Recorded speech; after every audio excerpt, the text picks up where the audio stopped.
Hello दोस्तों, आप सुन रहे हैं भूतिया स्टेशन आकाश के साथ। चलिए बढ़ते हैं कहानी की ओर। पुराने समय की बात है। एक छोटे गांव में एक मंदिर था। वहां एक तांत्रिक रहता था जिसका नाम कालेश्वर था। वह बेहद ही खतरनाक था, जो कि काले जादू की विद्या में माहिर था। वह आत्माओं से बात भी कर सकता था और लोगों के अनुसार मरे हुए लोगों को भी जिंदा कर सकता था। लोग उससे डरते थे और उसकी शक्तियों के बारे में बहुत कुछ कहने से घबराते थे। एक रात कालेश्वर ने कुछ ऐसा करने की ठानी जिसे सुनकर किसी की भी रूह कांप जाए। उसने अपने दो शिष्यों सुजीत और यादव को अपने पास बुलाया और योजना बनाई। क्यों ना हम कल रात एक कब्र से एक लाश को निकालें, जिसे जिंदा कर दें।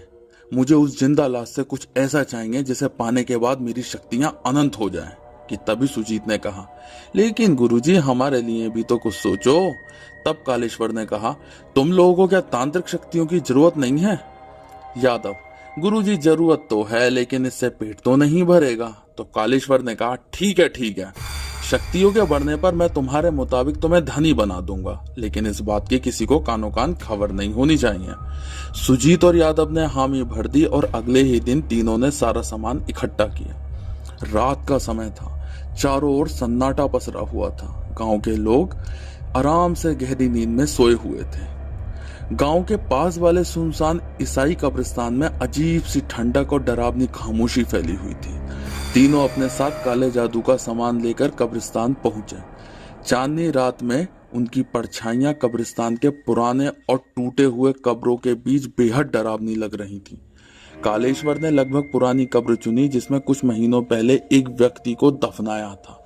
वो एक ईसाई लड़का था जो कि लगभग 26 से 27 साल का था। उसकी मौत रहस्यमय परिस्थितियों में हुई थी। कहा जाता है कि उसकी आत्मा कभी शांति ही नहीं हो पाई। तांत्रिक ने अपने शिष्यों को कब्र खोदने का आदेश दिया। सुजीत और यादव ने अपने कांपते हाथों से कब्र खोदनी शुरू की। जैसे जैसे वो मिट्टी हटाते गए, उनकी दिल की धड़कनें तेज होती चली गईं। आखिरकार वो उस ताबूत तक पहुंच गए जिसमें उस लड़के की लाश दफन थी। ताबूत खोलने पर लाश अब भी सुरक्षित थी, मानो जैसे वक्त ने उसे छूने से ही मना कर दिया हो। तांत्रिक ने अपने मंत्रों का जाप किया। उसके हाथ में एक काले धागे से बंधी खोपड़ी थी और उसके मुंह से निकलने वाले हर मंत्र हवा में गहरी गूंज के साथ बोले जा रहे थे। जैसे ही मंत्रों का जाप तेज हुआ, ताबूत के अंदर से अजीब सी हरकतें शुरू होने लगी। लाश के अंदर भी हलचल शुरू हो चुकी थी। सुजीत और यादव अब डर के मारे पीछे हट गए, लेकिन कालेश्वर ने उन्हें रुकने का आदेश दिया। अचानक उस लड़के की लाश ने अपनी आंखें खोल दी। उसकी आंखों में अजीब सी चमक थी, मानो वह किसी अनदेखी दुनिया से वापस लौटा हो। वह लाश धीरे धीरे उठने लगी, लेकिन तभी कुछ अजीब हुआ। कालेश्वर का चेहरा बदलने लगा। उसकी आंखों में डर झलकने लगा, क्योंकि वह जिस अंतिम चीज की आहुति देकर उस आत्मा को नियंत्रित करता, वह चीज तो वो अपने मंदिर पर ही भूल गया था। अब वह लाश पूरी तरीके से जाग चुकी थी। उसकी आंखें लाल और क्रोध में जल रही थी। उसने जोर से चीख मारी जिससे पूरा कब्रिस्तान गूंज उठा। उसकी चीख इतनी तेज थी कि सुजीत और यादव ने भी कान ढक लिए। अब कालेश्वर को डर लगने लगा था, क्योंकि उसने सोचा वो आत्मा पर काबू कर लेगा, लेकिन ये लाश तो उससे बदला लेने पर उतारू थी। लाश ने एक भयानक हंसी हंसी और कालेश्वर से कहा, तूने मुझे जिंदा किया है, लेकिन मैं तुझे नहीं छोड़ूंगा। लाश ने कालेश्वर की ओर अपने हाथ बढ़ाए और उसके गले को जकड़ लिया। वह चीखने लगा, लेकिन उसकी आवाजें मानो हवा में घुल गई हूं। उधर सुजीत और यादव बेहद डर चुके थे। वो वहां से भागने की कोशिश करने लगे, लेकिन एकदम से चारों तरफ धुआं छा गया। वहां का रास्ता दिखना बंद हो गया और वो दोनों भी अब कालेश्वर के साथ फंस चुके थे। लाश ने कालेश्वर को हवा में उठाकर फेंक दिया। कालेश्वर, जो मौत को मात देने का सपना देख रहा था, अब खुद मौत के आगोश में जा रहा था। सुजीत और यादव की आंखों के सामने तांत्रिक का शरीर एक अजीब सी आग में जलने लगा और उसकी चीखें चारों ओर गूंजने लगी, और फिर अचानक सब शांत हो गया। जब सुजीत और यादव ने देखा तो वहां केवल राख रह गई थी। उस जिंदा लाश ने एक आखिरी बार उनकी ओर देखा और फिर कब्र के अंदर वापस समा गई। सुबह होने पर गांव वालों ने सुजीत और यादव को कब्रिस्तान के पास बेहोश पड़ा पाया। कई दिनों तक सुजीत को ढूंढने के बाद आखिरकार उसे सुनसान जगह पर सुजीत की लाश मिली। उसकी मौत देख यादव डर गया, लेकिन कहीं ना कहीं उसने कालेश्वर और अपने दोस्त सुजीत की मौत का बदला लेने की ठानी। लेकिन एक साधारण मनुष्य एक जिंदा लाश से कैसे बदला ले सकता है? लेकिन यादव को विश्वास था कि कहीं ना कहीं ऐसी शक्तियां हैं जो उस जिंदा लाश को नष्ट कर सकें। यादव ने काफी मेहनत की, जंगलों पहाड़ों में घूम घूम कर विद्या सीखने लगा। कुछ महीनों बाद यादव एक और तांत्रिक से मिला जो बहुत खतरनाक तांत्रिक था और जिसका नाम अघोरेश्वर था। वो उसके पास पहुंचा। अघोरेश्वर की विद्या और भी घातक मानी जाती थी। यादव ने उसे पूरी कहानी सुनाई और उस जिंदा लाश को नष्ट करके अपने गुरु कालेश्वर और सुजीत की मौत का बदला लेने की इच्छा जताई।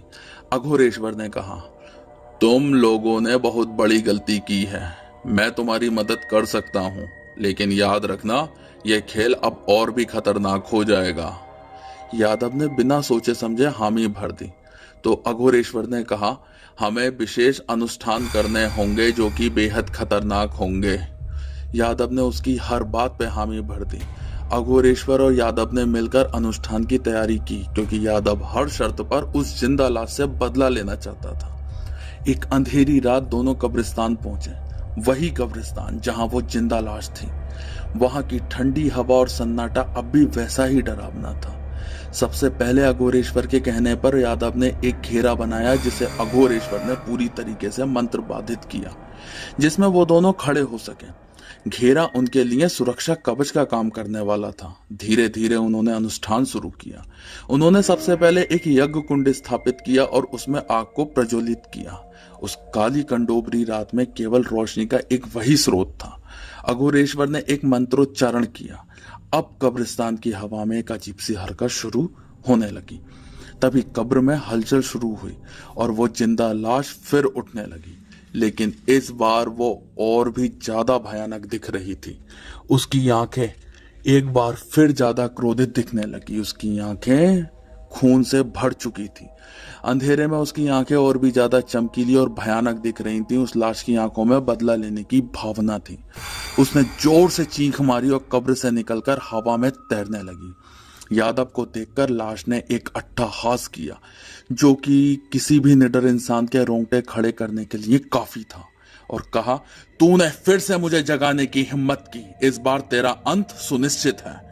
यादव और अघोरेश्वर बिना डरे मंत्रों को पढ़े जा रहे थे और यज्ञ में हवन की आहुति दिए जा रहे थे, लेकिन वो जिंदा लाश इतनी ज्यादा शक्तिशाली हो चुकी थी कि उसने पूरे कब्रिस्तान में एक तूफान पैदा कर दिया था। पेड़ हिलने लगे, हवाएं चीखने लगी और घने बादलों ने आकाश को ढक दिया, और तेज हवाओं के कारण यज्ञ कुंड की अग्नि एकदम बुझकर पस्त हो गई।